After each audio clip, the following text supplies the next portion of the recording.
Welcome back to Podcast Central with Andrea Giovino. Again, we have Toby TNT here. And today we're talking about racketeering within the mafia, within the mob. And the different labor rackets that the mafia runs And what they, in order to bring in their money Mhm. and what they do to Yep. try and extort. So you want to start out with, why don't we just start out with the actual labor rackets? So what they do is I guess the Jacob Javits Center. That was one of them. You had a lot of criminals. They'd get locked up. The Javits Center at one point in time was heavily involved with a variety of different organized crime members. And let's say they go to prison, they'd come out of prison and they'd get jobs. Let's say you're an associate or you're a MIG guy. Well, that was through the union. You get in the union, and the Gambino family, I believe, had it. There's certain families in New York, they all go back and forth with that kind of stuff. They had that locked up where union was very union delegates were very corrupt. Actually, my older brother went to prison for that with the union. He was involved in that. My brother Frankie, union fraud and all. And when people would come out of prison, if you knew somebody, you'd have to know someone. You can get a job, a really good job with benefits and everything, and work in, the Jacob Javits Center. But on paper, it was a job. But these on paper, these mob guys weren't actually working.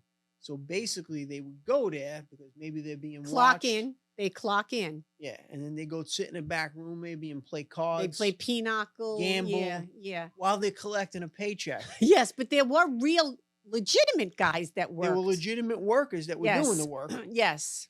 But you'd have these mafia associates and mob guys that would basally be there and try to take over, doing minimal work. Right. And maybe they're playing cards, they're hanging out all day, and that was one aspect of what went on. Right. Another aspect of what went on was with union or with construction contracts. Oh yeah. So they'd get the final bid, or they'd know somebody to see the bid. I've had this proposed to me in the past by a mob guy. I respectfully declined. He was a friend of mine, and basically, let's say you get 2 bids in for tile to tile a whole building, and we would be the last bid to come in, and you get to see, all right, this is the bid. You just need to come in at this number, and then you got it. Boom, and then you got the contract. That's how they work it. Now you get the contract, but now you got to kick up to somebody for that contract. Exactly. Then you're in bed with them. Well, that's the next problem. So let's say I was to take the offers that were given to me, like you said. Now I'm in bed with them. Yes. Now it's not just going to be that contract. It's going to grow into a bunch of other contracts. Yes. It's going to be very lucrative. They want to make money from you. Yes. It's going to be very lucrative. But there's a right way and a wrong way to make money. And once you go down that road, you're in bed with them. It could get ugly. And a lot of people can end up getting hurt. So yes. Here's the next thing when it comes to getting that. Not everyone is going to comply. So not every construction company or business owner is going to go along with it, even if they're approached, say, by mob guys. You're going to get a guy that's stubborn, maybe knows some mob guys himself. They're not going to go along with the program of a guy, say, that comes down and threatens them from the Gambino or the Genovese family. Doesn't matter. Now, it may get a warning, and then it may turn into violence. They usually give a warning, and it definitely goes to violence. And then if the warning doesn't do anything, they go extreme. It's going to turn into violence. Whether things get broken, someone gets hurt. Or they go to the house and scare them. Go to the house. They got to worry about their families. This is the shit that goes on. And, so it's even big business in trucking. It was always big business with trucking, with hijacking. And yeah, well, they'd hijack. Well, so that's another thing. They'd hijack trucks. So everybody's got a guy. So there's a saying, I got a guy. I got a guy. I got a guy. Yeah. That's the saying. So I got a guy. So here's what that would mean. Let's just say I'm the guy. I'm the truck driver, right? I got a truck with a few $100,000 worth of goods on the truck, whatever I'm shipping. Yeah. Okay. And I know I've had, you know, people come to me and give me some like merchandise and stuff from hijackings. Like one time they hijacked the truck and it was filled with lingerie, beautiful Okay. lingerie, you know, how much hundreds of thousands of dollars worth. I'm talking Yeah. a tractor trailer Yeah. that was going to several stores. Yeah. So, you know, you pick of the litter. You pick what you want. What size this box is this size? Take what you want. Yeah. So stuff would fall off the back of a truck, Right. as they would say. They'd hijack a truck, or they would know certain goods. Somebody would give them information as to They certain usually have a goods tip. are going from here to here. This is what's in the truck. It's worth X amount. This is what it's worth.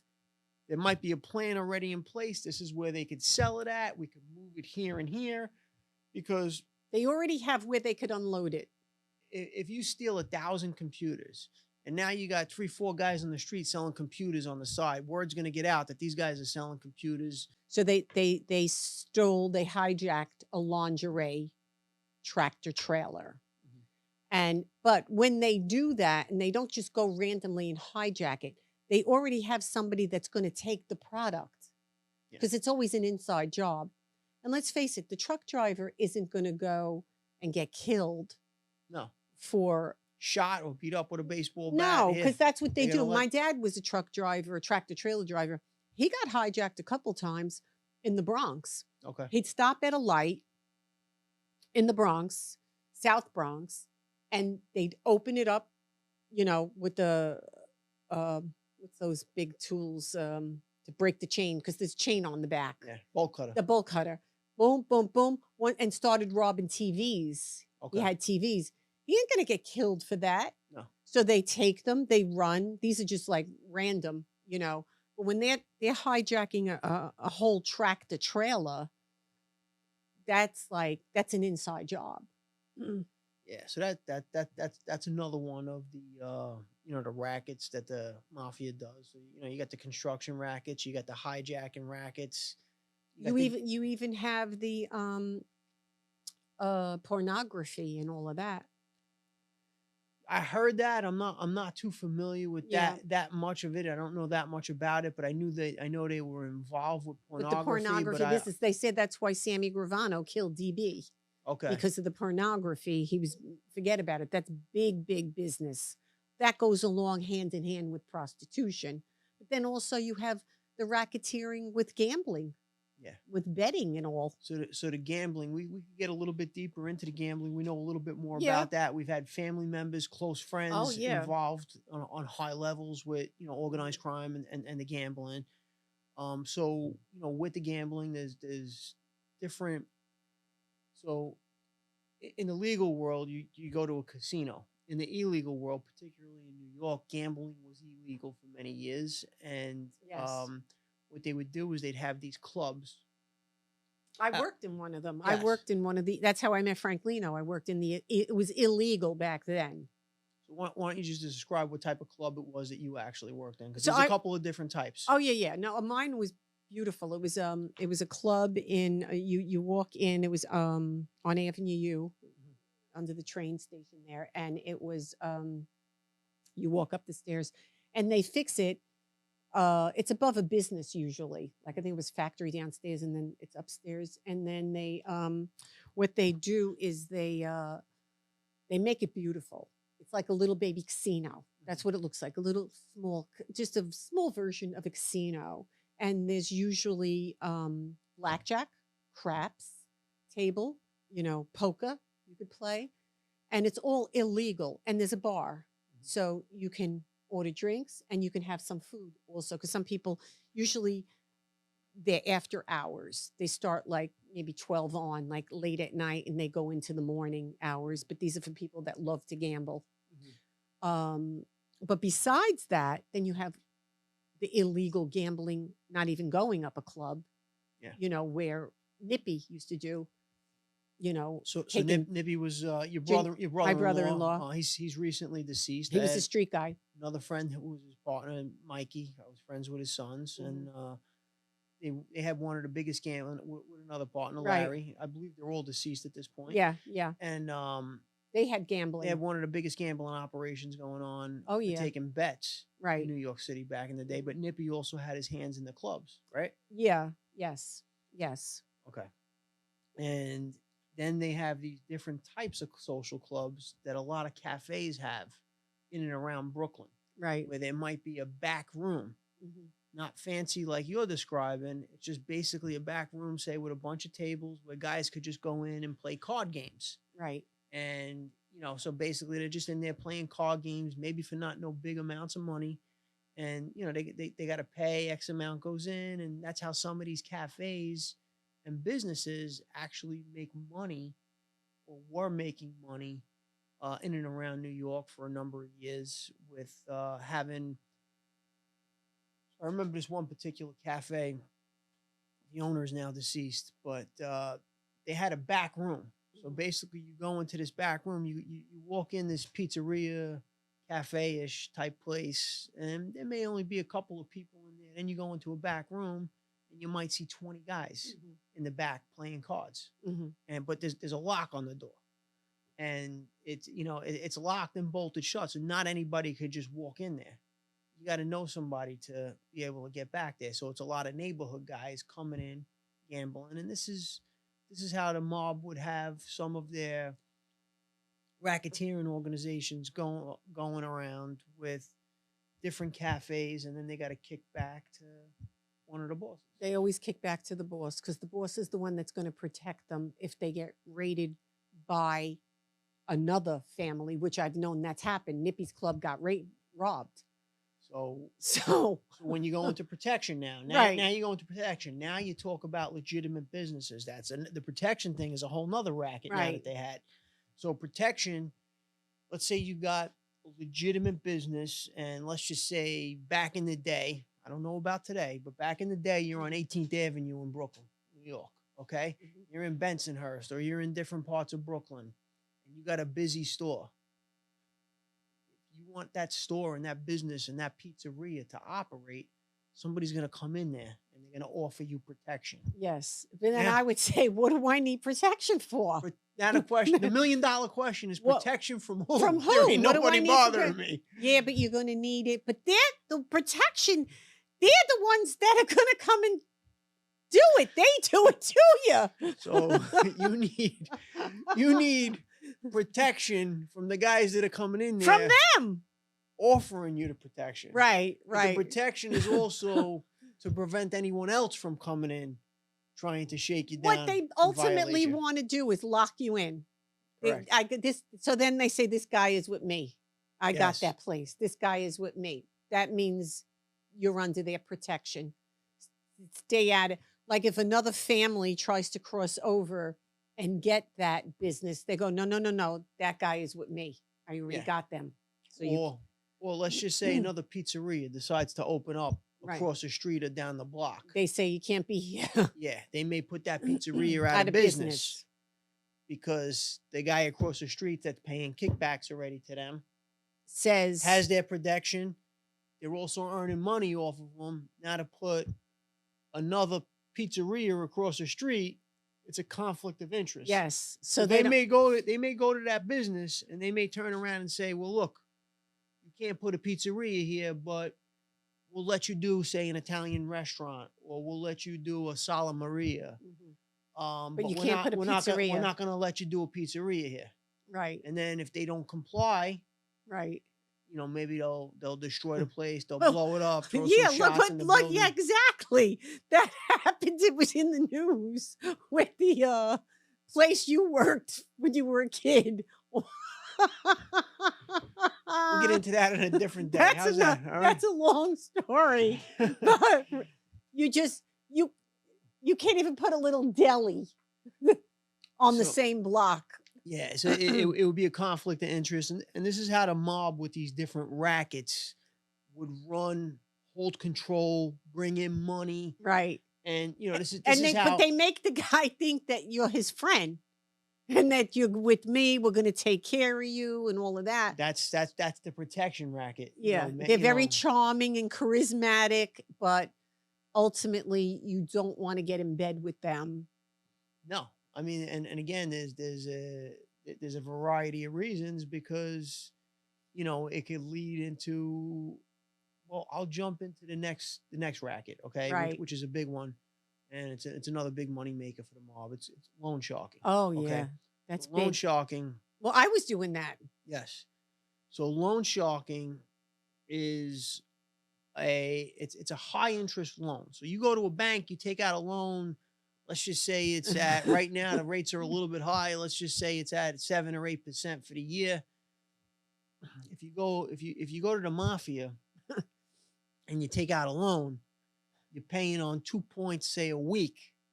Okay. What would a point you were getting back Probably then? I was getting 3 points. A week? Yeah. Oh Yeah. wow. Yeah. Yeah. But Okay, I was lending out big money. so at the end of the year, you're paying instead of paying an APR of 7 or 8% at the end of the year, the money's basically getting doubled Yeah. or more in some instances, or But maybe then if the person, like, they make payments and all, and then they come and they say, I need a knockdown. A knockdown means can I pay you and bring down the VIG, bring down the percentage, yeah, and ultimately you want to help them if they're family people and he's a regular guy or whatever, because he's asking, I'm not going to beat you. I'm going to pay you. I just need a knockdown. I need some help here. You got me around the noose around my neck. yeah, So then that's how that goes too.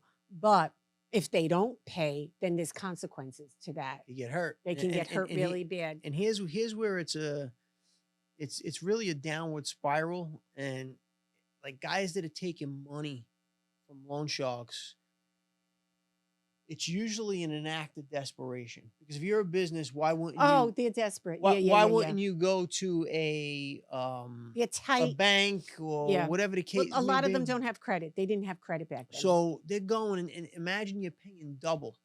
So in Yeah. other words, if I borrow 100,000, right, I gotta pay. I'm gonna be paying 100,000 in interest. They're not going to give you $100,000 unless somebody vouches for you, because if that guy don't pay back, the person that's vouching that's on him. Mhm. Then they get it from him. So nobody's giving that kind of money unless there's a voucher. The point that I'm making is on a bank loan, $100,000 loan, 8% APR, roughly $8,000 in interest you're paying at the end of the Right. year. Okay, on a VIG loan, on a loan shark loan, that 100,000 you're paying 100% interest Right. at the end of the year, Right. roughly. Right. Depends on obviously what the negotiated deal is, but that's how bad it is. Like you're paying a high percentage rate, and now you're in debt to these people. So you may pay that whole 100 back. You're in debt until you pay that Until full you- 100 yeah. back to them. Now you're talking about, all right, being lenient and working it out. They're not always lenient and working it No, out. they're not always. And then, but when a guy has been paying for a year and you've gotten ultimately your money back, and now you're just getting all the VIG, in other words, and he's asking you for a knockdown because you've gotten your money back by the interest, but you haven't gotten your lump sum, and he's asking for a bit of a knockdown. A lot of times, it's not, a real scum will say no, but you want to try. The guy's drowning, you want to try to help him. Yeah. And you don't want him going to the feds. That's Yeah. another thing. But the person that brings him to you, that's the person that's going to be responsible for it. So if you bring me your guy and he don't pay, I'm coming to you. You got to give me the money. Yeah. That's how it works. It's a very treacherous industry. Racketeering is a very treacherous industry. And again, that's what went on a lot in the 70s, the 80s, even the 90s. A lot now you don't hear about it too much. You really don't. But because, the feds came in and cleaned house and all that. But yeah, are there Sherlocks out there? Absolutely. People lend money, but Shylock. So that's another term used. Loan shark, Shylock. Shylocks. Yeah. Yeah. It's just another term. Yeah. mean the same thing. So, but basically, I think, it's a dog world. Absolutely. So I guess we'll close out. Yep. Close out Thank you, Jesus. See you next time. Stay away from crime. Stay away God from- bless. Best to you. Bye.